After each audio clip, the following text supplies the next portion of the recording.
Welcome to another episode of Mike's Money Picks. Today on the podcast, we are talking about week 4 of the 2024 NFL season with a segment that we like to call Buy or Sell.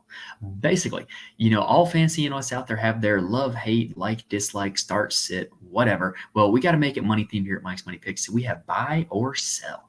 And what we're going to do here on this show is we're going to tell you all the guys that we like this week and the guys that we don't like this week. The guys on our buy list are going to be the guys that we like, guys who I want to be starting in my lineups in season-long fantasy football, guys who I want to be playing in my daily fantasy lineups on DraftKings and FanDuel, and guys that I want to be hitting the overs in the player props market on sites like Underdog and Prize Picks.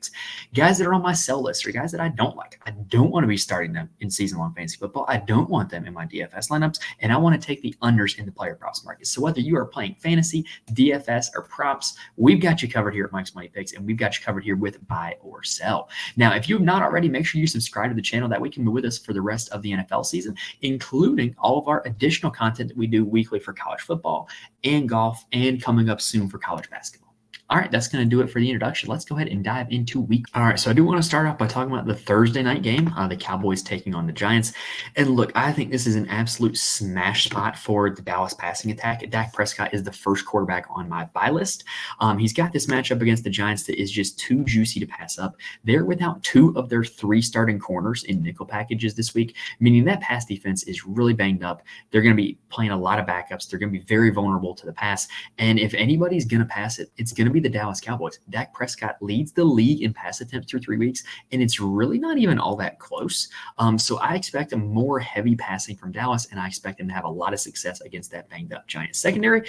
And oh, by the way, the Giants should be able to score points back at him. Dallas is one of the worst run defenses in the entire league. Give up the highest average yards per carry to running backs, give up the most fantasy points to running backs, and Devin Singletary has been a bit of a workhorse so far this season for the Giants. I expect him to have more success against the Cowboys here in this one. He is the first running back on my buy list. Now to Sunday's games. So the other quarterback that is going to make my buy list. Well, actually, this one's a little bit of an exception. This is like not just a strictly quarterback buy. This is like a big buy. This is like buying an entire package. I am buying the entire Washington Commanders versus Arizona Cardinals game.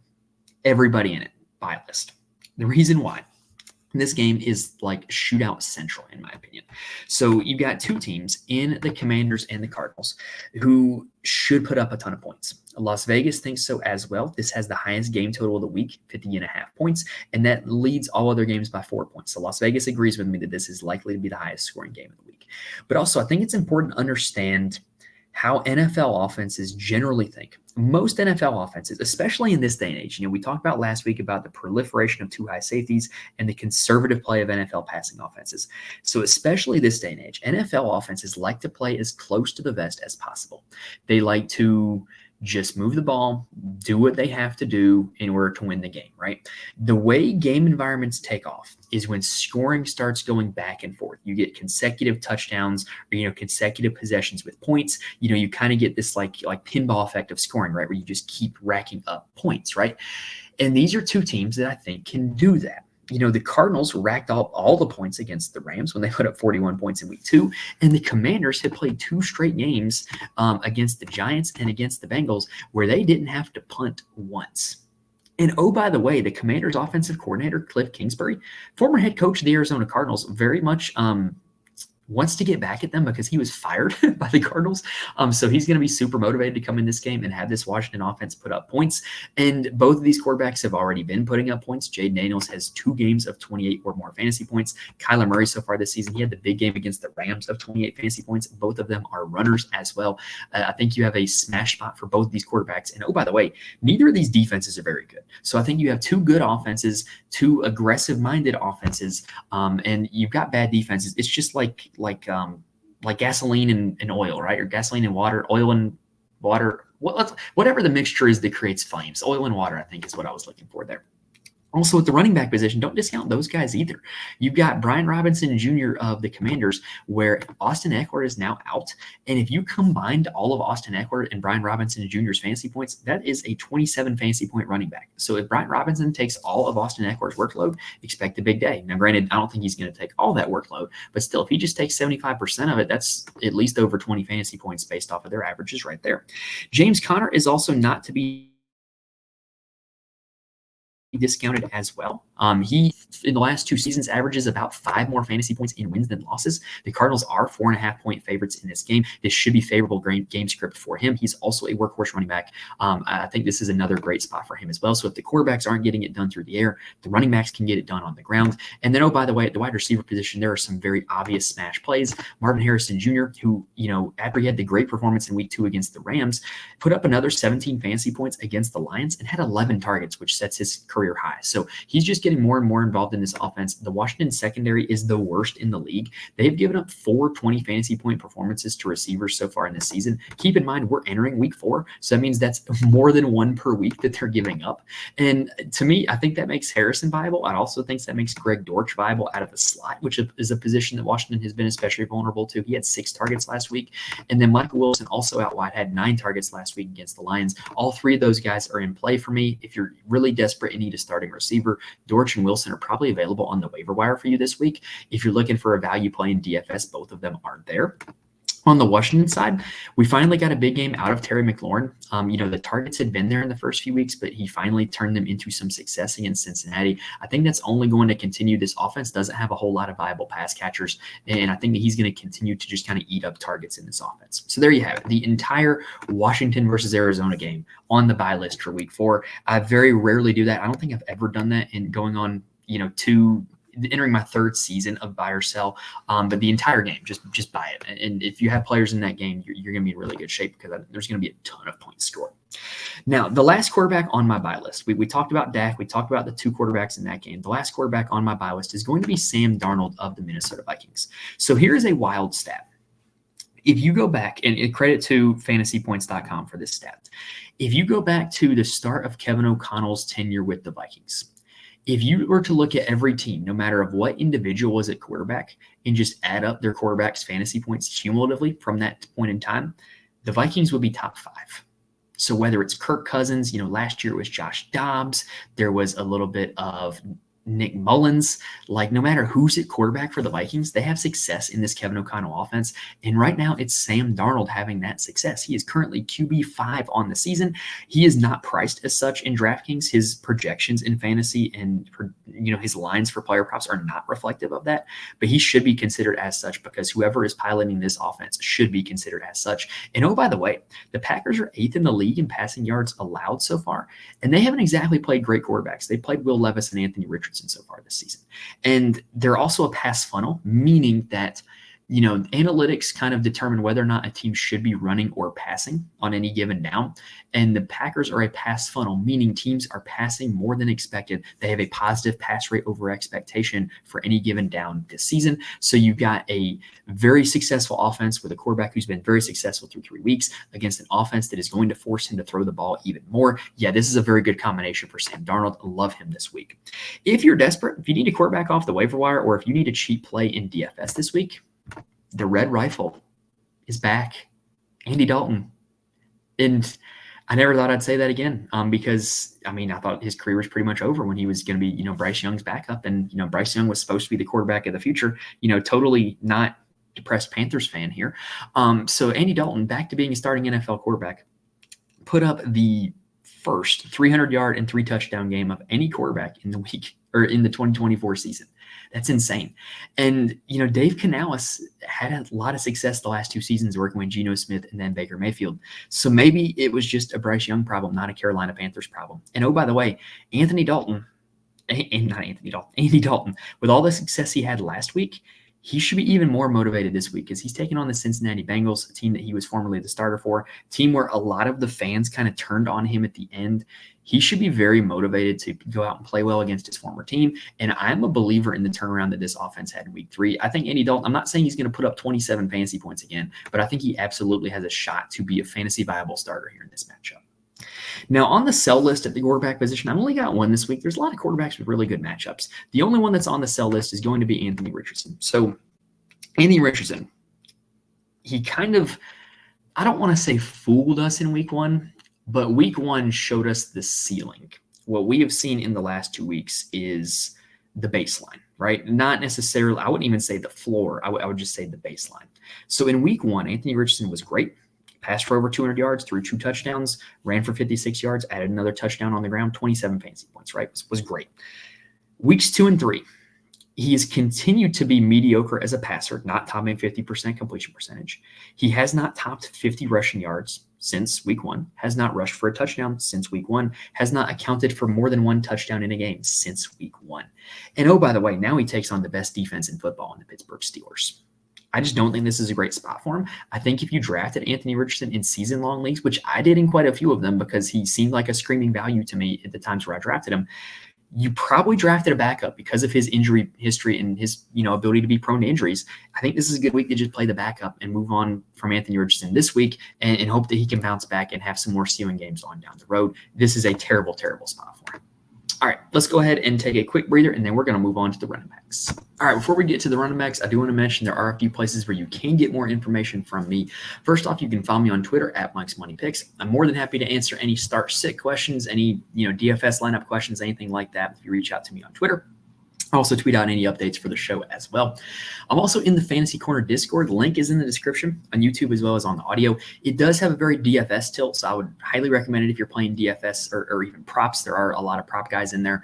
But basically, we got a lot of really good, really smart people who are in there talking strategy, talking lineups all day long, and then sweating it out together. It's a great community to be a part of. Cannot recommend it enough.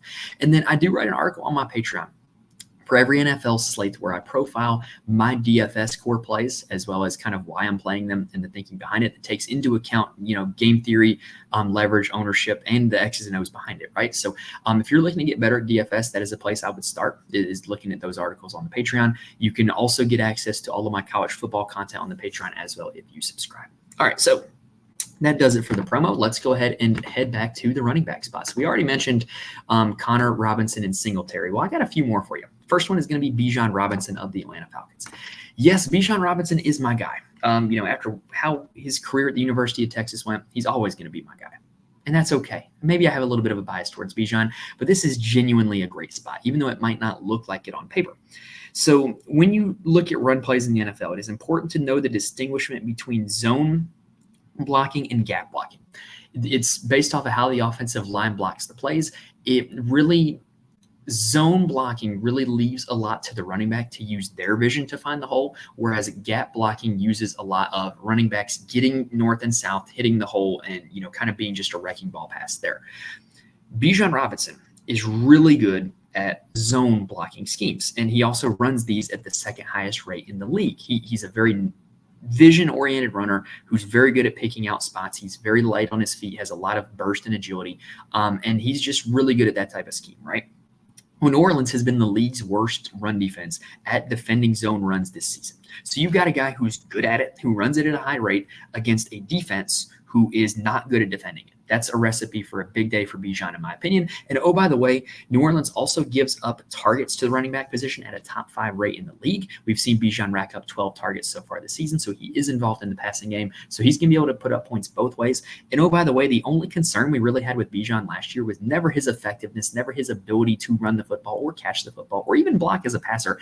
It was always his workload and how much snaps he was given to Tyler Algier. That has not been a case so far this season. He is well above last year's usage rates. So Bijan Robinson, absolute smash play in all formats this week, in my opinion. Next up, we've got J.K. Dobbins. So the casual viewer might look at J.K. Dobbins' performance last week against Pittsburgh and say, oh, he only put up 8.4 fantasy points. He must have not been that good, right? Well, he wasn't, but he was going up against the league's best defense in Pittsburgh. So I'm willing to write off the actual performance as being just, against a bad matchup. What is noteworthy, though, is the snap percentage. J.K. Dobbins finally had more snaps than Gus Edwards in the Pittsburgh game, and it wasn't even close. It was about 65% to 35%.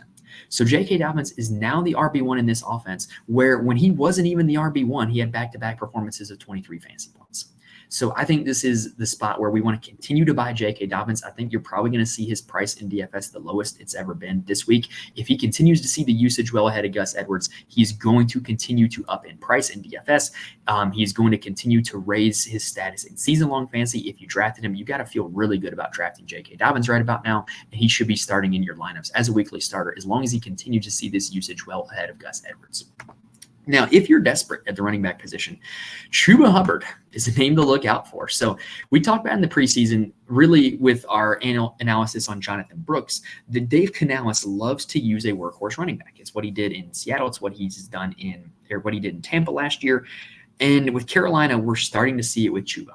Last week for the Raiders, he was an absolute workhorse. 21 attempts, 5 targets, 26 total touches, ended up with 30 total fantasy points on DraftKings. That is, DraftKings scoring is slightly inflated. But either way, workhorse running back usage against a team in Cincinnati that just got tore up in all areas of the field by Washington on Monday night.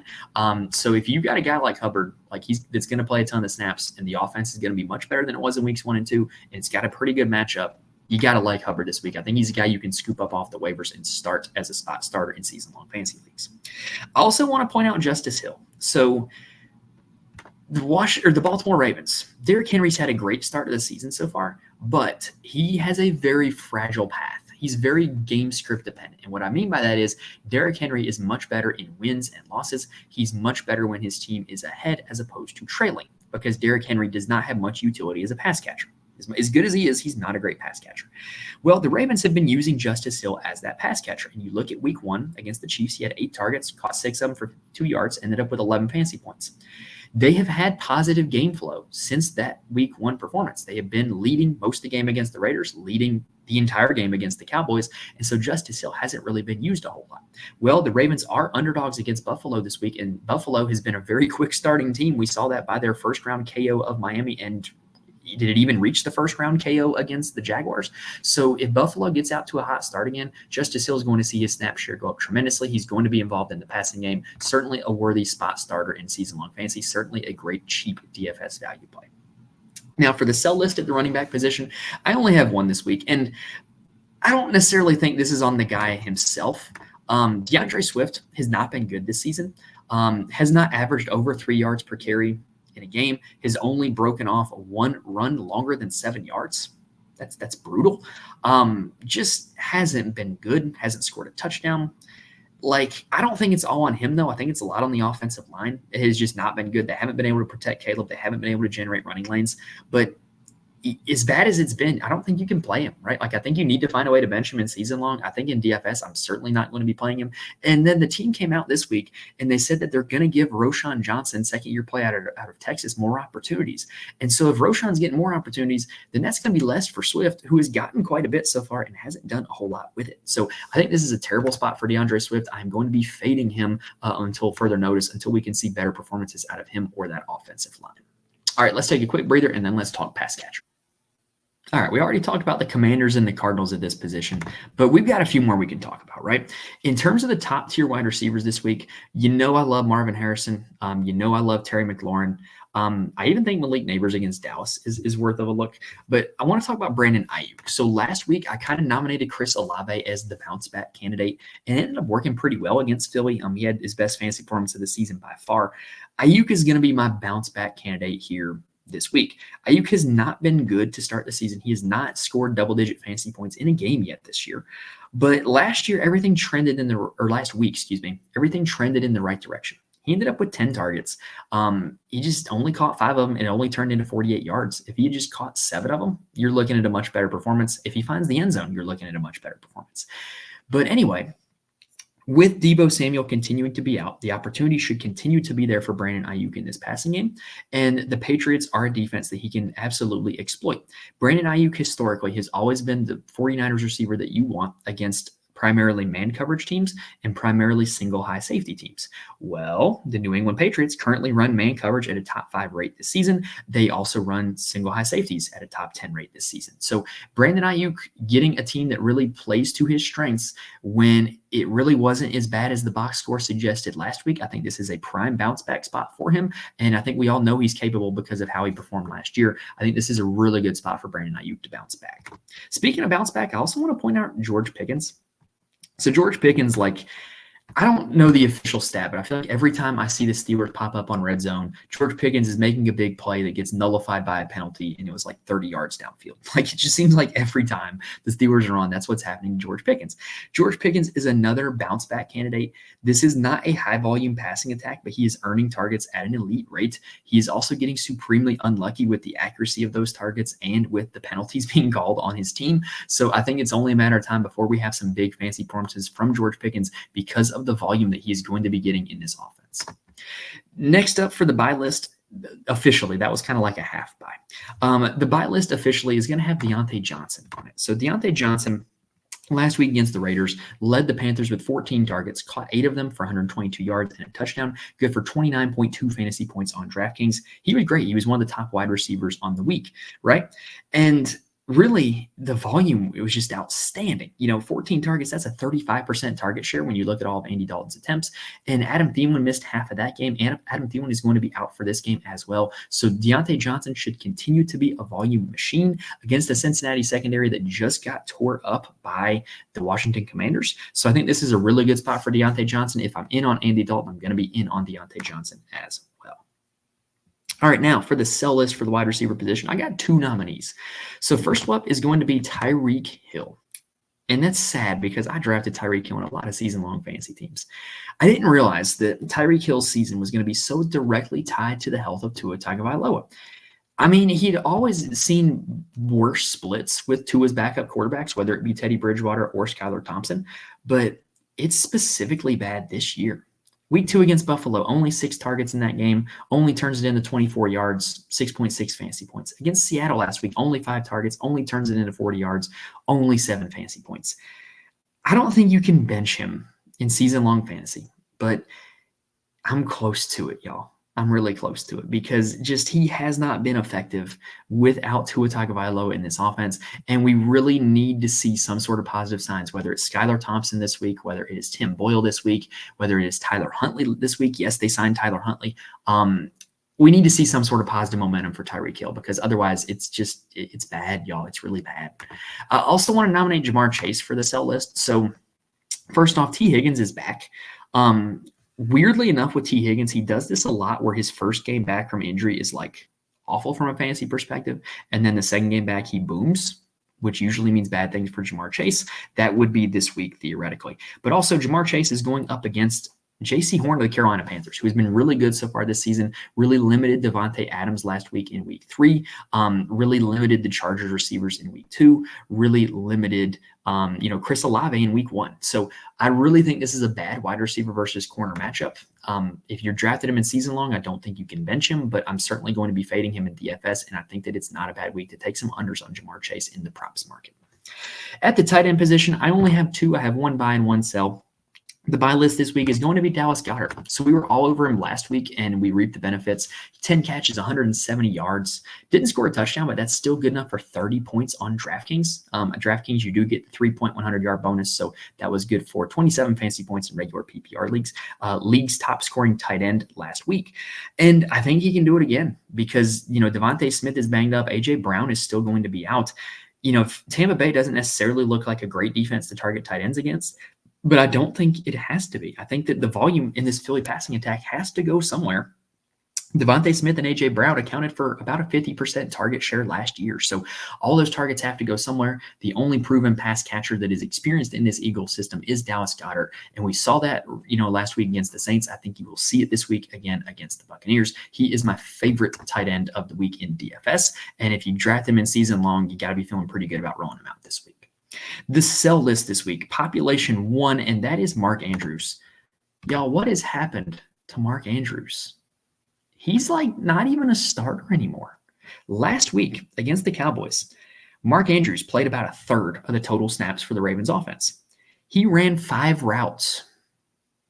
Y'all, you can't really put up a whole lot of numbers in fantasy if you're running 5 routes. Why has he become a part-time player? I don't know. I don't know what he did. I don't know what happened. I don't know. But it's really hard to get excited about playing him when the guy ran 5 routes last week. And so if you can at all avoid playing him in season-long fantasy, I would. I would be fading him in DFS this week. It's just man, when did this guy who was usually such a great partner with Lamar Jackson, when did he become a part-time player? I don't know what I missed there. And so I'm putting him on the bench until further notice. All right, that does it for buy or sell for week 4 of the 2024 season. Hopefully you guys got plenty of information from this that you can use to set some winning season-long fantasy lineups, make some money playing DFS on DraftKings and FanDuel, and make some money in the player props market as well. If this video helped you out in any way, please hit the like button. It really does help me out a ton when you guys do that. And if you're listening on audio, please rate and review. Again, I cannot stress enough how much it helps me out when you guys do that, and I really do appreciate it. But all right, y'all, that's going to do it for this episode. Make sure you're subscribed that we can be back with us for next week, as well as all of our college football and golf content as well. But thank you guys for watching and listening to this point. Best of luck in your matchups with your DFS lineups and with your player props this week. Thank you guys for watching and listening, and I will see you guys next time.